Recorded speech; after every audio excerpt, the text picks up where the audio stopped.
I'm Dr. Hackey Reitman. Welcome to another episode of Exploring Different Brains. Today we go up to New York, where at Adelphi, they got a special program for those of us whose brains might be a little bit different. And I have the man who's in charge of it, Mitch Nagler, right here with us. Mitch, welcome to Exploring Different Brains. Thanks, Hackey. Thanks for having me. Tell our audience what you do there, the name of the program, and what's going on at Adelphi. So the name of the program is the Bridges to Adelphi program. It's designed to support college students who self-disclose with autism spectrum disorder or some other nonverbal learning disorder. We currently have 100 students enrolled in the program. We do not accept students into the program. They apply to the university. If they're accepted at the university and they choose to enroll, then we take them in. So having a autism spectrum disorder diagnosis is not conditional, but most of the kids in the program do have that, as well as lots of other stuff going on. Well, you know, you bring up an interesting point right off the bat, which is getting the individual to self-identify. What are your findings with that? So the stigma preceded us. It's been there, you know, most of their lives, if not all of them. And one of the reasons there's a variety of reasons we don't ask for proof of diagnosis. First of all, I'm not that interested in people's diagnoses. I'm dealing with what I refer to as whole objects. I'm dealing with people. If they've been stigmatized in the past and they've gone through their life with this label on them or feel that they have, I don't want them to feel that way here. So we have 100 different kids in the program. The goal is to run 100 different programs. So I make that clear to everybody when they come in. Some people, surprisingly, are very interested in proving to me that they do have a spectrum disorder. Other people are less likely to mention it. But again, it doesn't matter to me. We're trying to figure out what we need to do to help people be successful in college. My experience is that for most folks, and again, when you talk about folks on the spectrum, it's never always the same. It's never, it's never always, and it's always sometimes. But most folks on the spectrum need a properly designed program that can help them with their variety of problems that they may present. It could be anything from executive functioning to anxiety to processing delays to other learning disabilities. And we try to see the students that we work with from 360 degrees, so we get a pretty good idea of what we need to do to help. You've got a fellow up there, a good friend of ours who we've interviewed here in Exploring Different Brains. Stephen Shore's up there in Adelphi. Yeah, Stephen's a good friend of mine and a good friend of the program. He's been a valuable resource for us as we built the program out. That's great. What do you find in Mitch to be the biggest challenges for you up there? Well, it's not any one thing. You know, it's handling 100 students and their parents and having everybody understand the difference between high school and college. You know, they talk about the transition issues for the students and understanding the difference, what's expected of them between high school and college. But, you know, the parents expect a lot also, and having them understand how much input they can have and the loss of control that they're going to have to deal with is an issue as well. Faculty, you know, staff, you know, an issue for us is that one of the way the program's designed, and I think one of the reasons that it's been so successful, is that the staff is all current graduate students at Adelphi University. So they're getting their graduate degrees in helping fields like psychology or social work or education or communication disorders. And the relationships that develop between the staff and the students is really unique because there's not this great age difference, and they're not professional educators or coaches or anything like that. And that's great. The problem is that half of them graduate on me every year, and I have to rebuild the staff. So, you know, training and developing staff is a big issue. I'll say that. Can you can you transfer your culture to, say, a business? Yeah, it's quite easy for me to do that because I'm a retired businessman. So I like to think that I see things in big pictures.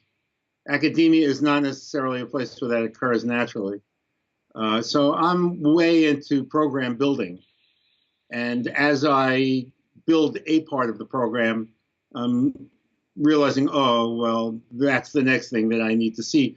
What I've recently realized is that retention and GPA, which I originally thought would be the goals of the program, which we're very successful on, we have almost a 90% retention rate. Wow. And an average GPA year after year after year of about 3.3.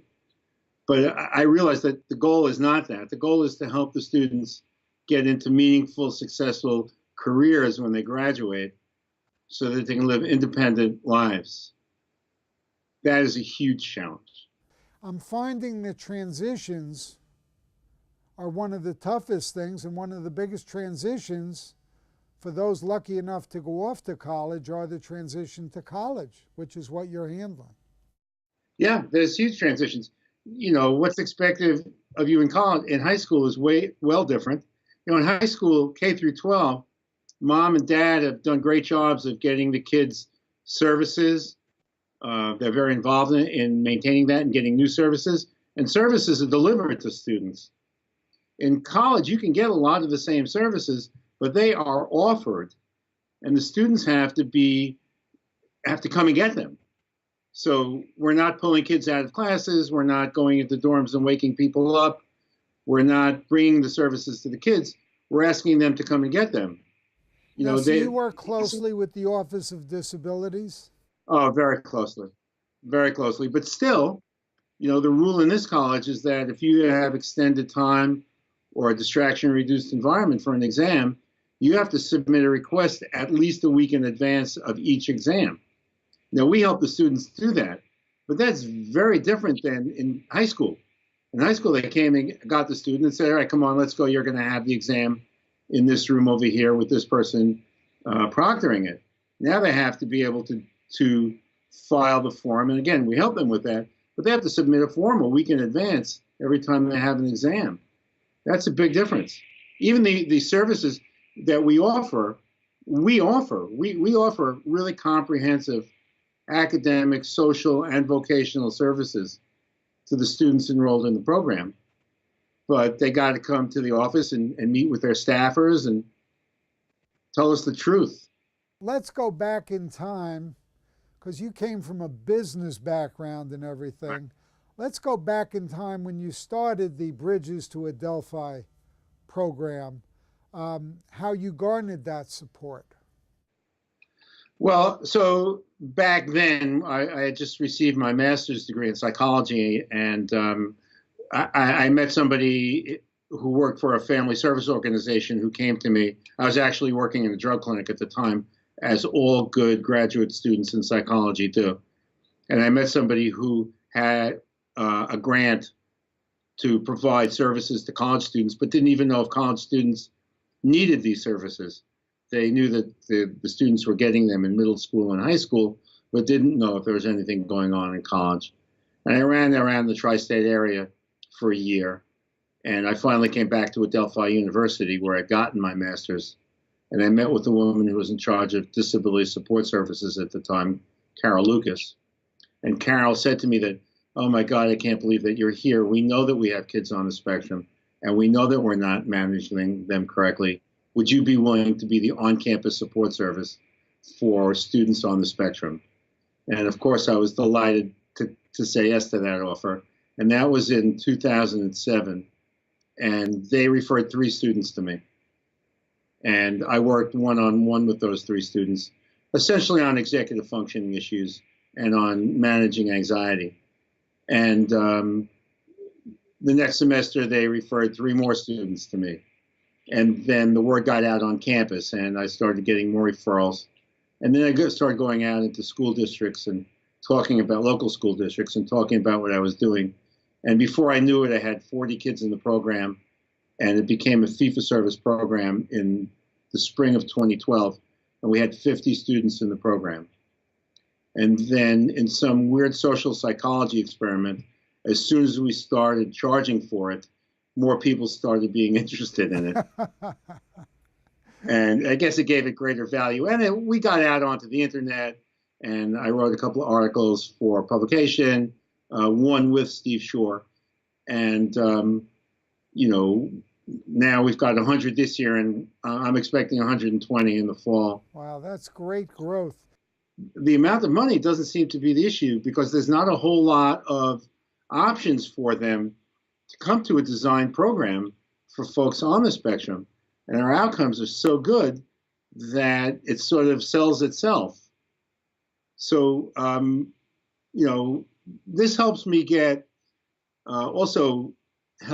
helps me get services added from the university, because we keep, they're charging money for the program, but we also keep kids in school.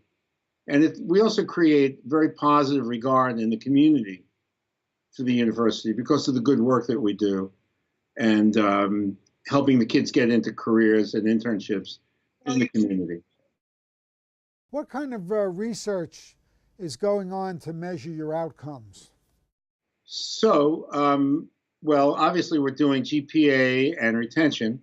We also do measure self-esteem semester to semester. We measure the students' self-esteem, and we're trying to figure out if attendance in meetings and social events correlates with their grades and their self-esteem. We also do a mindfulness training every semester, and we do a pre and post on that. And now we're going to start doing follow-up on graduation to find out if they're working in the field that they studied in and their level of satisfaction at their job. But that's really what we're building out right now, Hack. We're really building out the whole post-graduation program. I'm developing a job placement service in the program where we're going to have somebody work out in the field identifying careers and places where the students can work, and work with the employers to help them understand the benefits of hiring people on the spectrum, and then to job coach both the student and the supervisor when the students are out there. And that is really, that's really what's next for me, is getting the kids out there. Because, the existential crisis that we're all dealing with is what happens after mom and dad aren't around? Who's going to take care of the kids? And for moms and dads with students on the spectrum, that is a much more present danger and much more anxiety-provoking crisis than it might be for parents of neurotypical kids. And so I feel a real strong ethical obligation not to take them through 4 or 5 years of college and then send them home to play video games. I feel a real obligation to create a real job placement organization where we're going to help them get jobs, we're going to have job coaches, we're going to get them out into the community and collaborate with the community. And I think the corollary to that is developing, for lack of a better term, I'll call it an alumni system, an alumni support system, because that's what happens many times. Even forgetting about the neurodiverse individuals, we find it like, we have a 90% high school graduation rate at the Boys and Girls Club, but then what happens when they go off to college and lose the support system? Right, so the same thing here. Yes. Same thing here. So it's so that's when you asked me way back when, what's the challenge? That's the challenge. Because we're really, really good at helping them be successful in school. And something else that you mentioned about value, and we talked about value, something that I think about as a therapist is that the number one indicator of a positive outcome in therapy is not whether or how much you charge, but if the client believes that the therapist can help. It doesn't matter what my psychological orientation is or where I practice or who I am. It's, if they believe in me and they believe that I can help, then the outcome of therapy is usually pretty good. It's the same thing here in this program. If those students who likely were stigmatized, I believe that most of the kids I work with have post-traumatic stress disorder. They've all been bullied and teased and stigmatized horribly by peers, by teachers, by their families. If we can get them to believe in the services that we're offering and believe in the staff and trust us and be able to say the magic words, which are, I need help. If they buy in, then we have amazing outcomes. If they don't buy in and they're reluctant or resistant or just sort of what I call illogically concrete, like what they're thinking makes no sense, but they ain't giving it up. If they buy in and they allow us the honor of helping them, then it's an amazing thing. So we need students to trust us. That is a huge challenge as well, to get the students to trust us and to understand we're not their parents and we're not going to judge them, and that our sole goal is to help them be successful. Unconditional positive regard. For those in our audience, how do they learn more? How do they find out more about what you're doing at Adelphi? Well, they could just look us up on the internet. It's bridges@adelphi.edu. I think if you Google college programs for Asperger's or autism, we're probably at the top, if not the top automatically. So we're pretty easy to find. I'm going to read something from your site for our audience. If you're a student who has autism spectrum disorder, a nonverbal learning disability, or problems with socialization, you may feel anxious about the many differences between high school and college. The Bridges to Adelphi program offers individualized, comprehensive, academic, social, and vocational services that are designed to make that transition easier. This fee-based program offers regularly scheduled meetings to help with executive functioning and time management issues, problem-solving skills, and a wide variety of social opportunities. And the website bridges.adelphi.edu. What would you like to add to that little summary? Well, again, nobody's getting the same thing. So yes, that's the frame. That's what I call the frame. But every day is a new day here. And every day we find new services that people need or new ways to problem solve. It is the reason that we're successful is that we take that approach. Again, I don't care about people's diagnoses. I do not care about labels. I don't even give the staff, at the beginning I used to give the staff the neuropsychological evaluations to read as if that would be helpful for them to frame and create an idea of how to work with the students. I don't even give it to the staff anymore. I don't read them myself unless there's a problem, because I don't want to be biased and I don't want the staff to be biased. I don't want anybody to think, oh, I read this, so this is who I'm getting. I don't like putting people into boxes. So yes, that's the frame. That's what we do. But it's much more fluid than that statement. What would you say the biggest single issue that you help young adults with?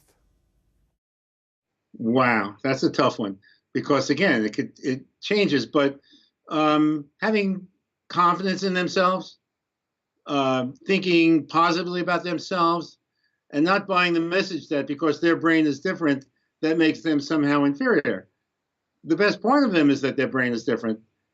It could come with some problems, but it also comes with some great gifts. And appreciating yourself is really important. It's going to be difficult for other people to accept you and appreciate you if you don't do that yourself. And so that's a message that we carry a lot, is that students should appreciate who they are, accept their weaknesses, but focus on their strengths. But they've gotten exactly the opposite message their whole lives. Like, never mind your strengths. These weaknesses are the big problems. Mitch, what advice would you have for a young person about to go to a college that does not have a bridge type program? To try to be a great self-advocate, to try to have a great relationship with Disability Support Services Office, to disclose to your faculty that, that not only you're on the spectrum, but if you're aware enough of what your particular issues are. Is it executive functioning? Is it time management? Is it, difficulty processing information? Do you learn better when you hear something or see something or write something? These are all important things for faculty to know about so that they can try to work with you. Most professors are human beings as well. And I think if the students will talk to their professors, I would encourage them to go to office hours to develop a relationship with the professors, because I know, I teach in the graduate school here, I know that when students come to my office to talk to me, I like that student a lot. It's only human nature. And I'm much more willing to work with them when I get to know them than if they're just a face at the back of the room. So I think disclosing to faculty would be a good place to start. And also, if you can't get up in the morning, if you have a problem getting up in the morning, don't take an 8 o'clock class. And if you've never lived in a dorm, you might want to think about what that means and the complications that adds. Maybe start with taking 2 classes a semester, your first semester. Stay home, maybe go to community college, even if you get accepted to a 4-year school. Stay home, take 2 courses, figure out what the differences are, get 2 really good grades. Because if you go away and in your first semester, you really struggle and you don't do well, that leaves a really bad mark. And most of the students that I work with have had very successful high school careers, and their self-esteem is based on their academic success. Even if they struggled socially, they knew they were the smartest one in the room. And if they come to college and they fall apart because of not necessarily the academic work, but from everything else that's going on around it, social, executive functioning, all the other transitional issues, if they struggle academically, that is a huge shot to their ego. And it takes a really long time to come back from that. So go slow, disclose, advocate, like that. That's my suggestions. Well, this has been great. Mitch Nagler, keep up the great work you're doing there at Adelphi, at your program, Bridges to Adelphi. Thank you very much for spending your valuable time with us here on Exploring Different Brains. We're looking forward to your blogs and your further contributions to differentbrains.com. And I hope to get up there and visit you in person sometime. That would be great. I'd really love that. All right. Thank you very much. Thanks, Hackey. Have a good day.